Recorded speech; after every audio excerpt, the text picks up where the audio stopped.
here. Hi, I'm MoJo Medium. Welcome to Manifesting Meditation and Miscellany. This is my new YouTube show. I'm very excited. Now I'm doing live on Insta and live on YouTube at the same time. And then I'll probably convert this to a podcast too. So it's what you got. So hi, how are you? It's great to see you. If you're watching me on YouTube, you can see my camera set up for my Instagram. If you're watching me on Instagram, you can just barely see the top of my backdrop. I'm going to try to talk to just one of you. Who should I just talk? Who should I? I can't choose. I can't choose. I was hoping to do both together, but this is how it's working out. So I'm just going to have to look at you and then look at you and then look at you and look at you. If you're watching me in the replay, that's great. Welcome to you too. I am your hostess with the mostest, the hostess of Manifesting, Meditation, and Miscellany. My name is MoJo Medium, aka Susan Morrow Johnson. MoJo is not just a riff on my double last name. MoJo is for Morrow and Johnson, but MoJo is also a word that means your essence. It means what makes you you. It's your specific, special brand of talents and your gestalt, that you are more than the sum of your parts. That's your MoJo. And so on manifesting, meditation, and miscellany, what we talk about is all kinds of things, actually, a lot of things. So today, though, I want to just jump in and start talking about a revelation of sorts that I've had recently. And I try to share my revelations with you as they come along. This one is fairly advanced, but it builds on other ones. And when I talk about a revelation, I mean a self-revelation like that I've arrived at through meditation, or that I have arrived at through journaling, or that I've arrived at through just my spray and pray time in the shower. Spray and pray time is when I confer with the divine, and I'm not a religious person, so I would just say, whatever you call it. You can call it God if you want to. I usually say I'm spraying and praying with my angels and guides. But the cosmos, I really like that too. The universe, I like that. The divine collective, I like that a lot.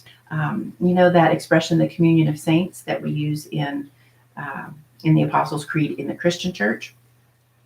The communion of saints means the meeting of the souls of those who have passed. It doesn't just mean Saint Michael and Saint Mary and the saints. It means the meeting, the communion of all of those people who have passed. And that's what I refer to as the divine collective, along with other energies like angels and guides. They're angelic entities that have never been human before, but they're part of that divine collective. Okay, that's enough of that kind of description. I really want you to understand about how I get revelations about myself and others a lot of times. So today I want to talk about things that have come up in my awareness about addiction. And the thing is that, let me just mention here about synchronicity. So when you come across two or more things within a close period of time, the same thing, two or more of the same thing within a close period of time, that's called synchronicity. That was a term coined by Carl Jung, who was a psychologist and philosopher.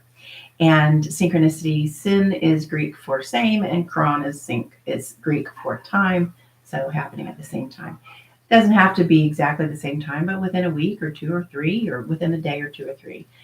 And so I've had a couple of things come into my awareness lately about addiction and self-care and worthiness. So I'll start with this one thing I ran across about addiction, and that was it's from the holistic psychologist. I think it is the holistic psychologist on Instagram. And I follow her, and I think she puts out some really good stuff. And so what she posits, and this is her, not me, she posits that all addiction is simply trying to meet an unmet need, getting a hit of the chemicals that we have that make us feel good. So, when you hug somebody, that releases endorphins. There's oxytocin. There's dopamine. These are the pleasure chemicals that are released when we do something that we need to have, to feel better. You get endorphins when you have pain, but you also get these hits of dopamine and so forth when you do something else, like playing a game on your phone. I pretty much obsessively play this game on my phone when I'm not doing anything else. Like when I'm listening to the news or a podcast or something like that, I love to just play this game on my phone because it's very hard for me to just listen to something and not be looking at anything. I think it comes from when my mom read to me when I was a child. She's always showing me the pictures. And so it's hard for me to just listen. I don't do well with audiobooks. And in fact, I wish I got to listen to podcasts more, but I don't really have a lot of time where I'm doing something and can just listen. Okay, so let's get back to the holistic psychologist's position on addiction. So she was talking about unmet needs based on what was unmet when we were children. And she talked about addiction in terms not of only drug and alcohol abuse, but other kinds of addiction, undereating, overeating, shopping. What else? What else would you consider an addiction? Maybe too much television or, escapism, that sort of thing. For me personally, I'm not very addictive. I'm not an alcoholic, which is really nice for me, but I'm not bragging or saying that it's, bad if you are one. I just hope that you get the help that you need. I don't do drugs. And so do I have addictions? Well, I really love sugar. I love me some sugar. I love to go to Starbucks, and I do like to shop. Now, I don't shop. I think I don't shop too much. Maybe I do. There have been times in my life when I've been very stressed out and didn't have a lot of money and couldn't shop. So if I could get a pair of shoes for $5 because they were on sale or they were at a resale store, then, that would give me that little hit of, wow, I've got this, And so what this comes down to is I've started analyzing for me what those, not even addictions, but sort of dopamine habits that I indulge in, what those are fulfilling for me. Because the idea of all addiction is to give you the feeling that you're missing, that you've been missing since childhood. So going with that idea, I was like, okay, so let's look at Starbucks. I love to go to Starbucks. I love it. And I always get an almond milk mocha, a decaf with just 3 pumps of mocha sauce, and I like to get their pumpkin bread. And I will go every day if I let myself. And, that some people might think that's wasteful. Yeah, and maybe it's kind of wasteful. Maybe it's a little overindulgent. Maybe it's not good for me physically to be consuming that kind of food. So I was looking at that and thought, why do I like it so much? Because I can make my mochas at home. I make good ones. I could make pumpkin bread at home. It wouldn't be as good because theirs is really good. So I was thinking about, what is it about Starbucks? And I remember years ago feeling like it made me feel like I was successful to be able to go. It made me feel like I was special in some way. And I discovered Starbucks back in 1999 when I had started my first business. And I was successful right out of the gate with that business. And I had more work than I could handle. I was very busy. I was very happy. I was doing work I loved, which was facilities and project management. We don't have to get into that. But I was really, really having a great time. And I was making twice as much money as I had ever made before. And so that was really cool and really exciting. And as I was on my way to my client's job site, wherever that might be in town, I would stop off at Starbucks because it was on the way to everywhere. And there's always a Starbucks, right? So I would stop and get that. And then it would make me feel like I must be a successful entrepreneur because I've got Starbucks, right? So I'm burnishing it a little bit. I'm gilding it a little bit. But you get the idea that was a symbol of my success. And that success that I felt in having a lot of work to do and having a lot of businesses hire me and needing my services and all of that, you know what that got down to? What was that unmet need? It was validation. And what is validation except proof of your worthiness? I was worthy of having Starbucks because I was successful. And when I was a kid, and most of us, I think, do this, most of us look outside of ourselves for validation. I think that is a very natural human thing to do, to look outside ourselves for validation. And so, which is actually not where you should ever look for validation, but let's just see what we do. So we look outside ourselves for validation. And if that means that going to Starbucks makes you feel validated, makes you feel worthy, then that's what that's about. Same thing with sugar. It's not that I was limited on sugar when I was a kid. I just like the taste of it. I like cookies and cakes and candy and fudge and all kinds of sweets. And what's that about? Well, honestly, a lot of it has to do with mouthfeel. Honestly, it really does. I like the pumpkin bread from Starbucks because it's like mushy. It's cooked, but it's mushy. I like oatmeal, it's mushy. I like mushy, doughy things. And I like the sugar sweetness. But when you think about, well, what is that? It's not just a physical thing of, oh, I eat the sugar and the sugar gives me a rush, which I never feel that way. And sugar rush is actually kind of a myth, but I'm not going to get into that because that's a whole nother story. But when I eat a treat, it feels like a treat. Eating a treat all the damn time is not really healthy, right? So what is a treat? A treat is something that you feel like you're worthy of.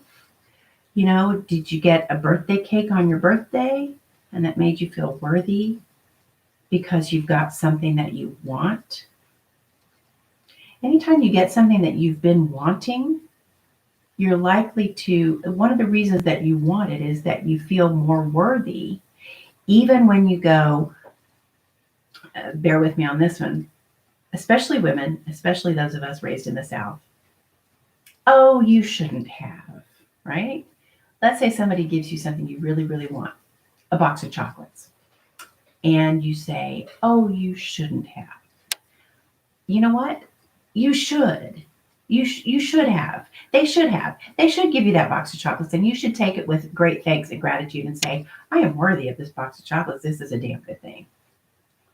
So we have this problem of looking for validation outside of ourselves, which gives us a sense of worth, which I call divine value. We'll do that another time. Although you can listen to the divine value quotient episode on my podcast. So we're looking for that feeling of worthiness, that validation, that little dopamine hit that goes along with it that says, oh, this feels good. Why does it feel good? It makes us feel loved, accepted, wanted, and worthy. When I look back on my childhood, I felt loved and secure. I felt validated, and I felt worthy. That was when I was a little kid and didn't know any better. Once you hit that age of awareness, somewhere around puberty, you start figuring out, you start thinking that you suck. Not everybody, but most of us, we have some insecurities as we turn into teenagers. And I say that slightly tongue in cheek because, like, what teenagers do you know who are perfectly confident and don't have any insecurities at all? But as we get older, then that becomes an issue for us. And again, I'm not really talking about alcohol and drug addiction. I'm talking more about fulfilling a need that we feel has been unmet and what that need really is. So it's worthiness that's at the bottom of everything. You need a bedrock of worthiness down deep to build on. This program is called Manifesting Meditation and Miscellany. So when you are trying to manifest something that you want, you will never have it if you don't feel worthy of it. And how do you feel worthy of it if you don't have it? Because that's just proof, right? Oh, well, I don't have, a relationship. I don't have a job I love. I don't have a new car because I don't feel worthy, not because I'm not worthy. Okay? So we feel like we're not worthy, and that puts it off. I don't have those things because I don't feel worthy, not because I'm not worthy. Okay? Is kind of like a little circular talk, right? But when you have something, when I go to Starbucks, I know that I'm worthy because I can go to Starbucks. I can afford it, I can consume it, and it's tasty. So that is adding to my feeling of worthiness. Even if I go, I really shouldn't do that much. I'm not really worthy of that. And there are a lot of logical reasons, obviously, that I shouldn't have Starbucks every day. And I'm just using that as an example. You know how to relate this to your own life. You've got to work on that bedrock of worthiness. And that's what I call your divine value. It is what you have just because you are. And I remember where I saw this exact same information someplace else in another completely different concept. So the holistic psychologist talked about all addiction is meeting an unmet need and giving you the good feeling, the feel-good chemicals, right? Then I was reading another thing, and actually it was on Instagram as well, and I'm sorry that I cannot recall off the top of my head who it was. But she was talking about how to solve poverty in the United States. And one of the things that she said was people are worthy of having money and not starving simply because they are worthy. We are human beings, and so we are worthy of love, joy, and abundance is what I always say. But we are worthy of having enough to eat. We are worthy of having shelter. We are worthy of having work to do. We are worthy of love, acceptance, security. We are worthy of those things simply because we are human. And when we believe otherwise, or when our life shows otherwise, it's very easy for us to blame ourselves and to say that we're not worthy. Okay? I think that covers it. Yeah. Look at that, 18 minutes. I've got a pizza in the oven. I'm going to go and have it now. So leave me your comments. Let me know what you think about this, how you feel about your worthiness, how you feel about your bad habits or addictions that give you a momentary relief from not feeling valid, and what you can do to actually convince yourself that you are worthy, that you are valuable, and that you have value simply by being you. Okay? So until next time, my darling, let's see here. I never know how to stop this thing. Okay. MoJo out. Okay. And over here, bye. MoJo out.